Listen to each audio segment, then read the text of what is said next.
Thank you. Question number 4, Alex Rowley.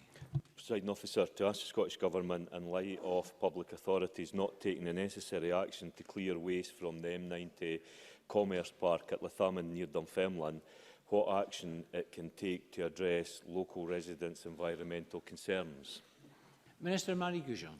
Responsibility for the site rests with the landowner Transbritannia Properties Limited, and following further correspondence from SEPA, the landowner has now agreed to meet with SEPA and Fife Council to discuss the options for site clearance. I know that it might be considered a small step forward, but it is a very important one. SEPA continues to monitor the site and they're content that it's not currently posing a risk to the environment or to human health. The focus for the moment, therefore, remains on working collaboratively with the landowner and other relevant parties, including Fife Council, to try and secure a positive outcome. Presiding Officer, when I met with SEPA, I think 6-8 months ago, they at that stage were saying that they were due to have a meeting with representatives of the landowner. So there's not a lot of progress being made there.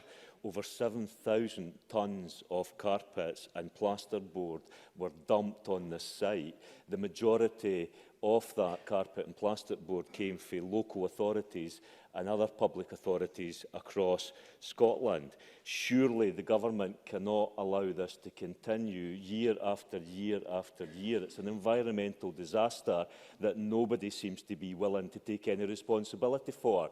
Will the Minister agree to meet with me on the site to have a look at this, to see what can be done to address this issue? Minister.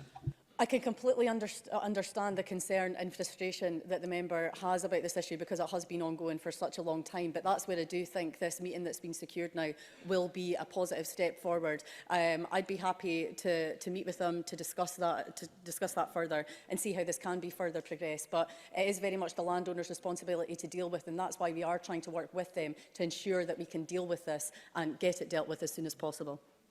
Richard Lyle. Thank you, Presiding Officer. Minister, it doesn't seem fair that local community and residents have to put up with this eyesore. Why hasn't the Scottish Government or the local authority just cleared the site and sort out who is responsible later? Minister. Again, I completely understand any concern and frustration about this, especially when it has been going on for so long, and especially for people that either live around that area and are having to see that and put up with this situation. But we inherently believe that it shouldn't be up to the public to pay for this when it is the landowner's responsibility. So again, that's why we are determined to pursue all avenues for the landowner to take appropriate action first. And I want to be clear that we will pursue all possible avenues for action in that regard.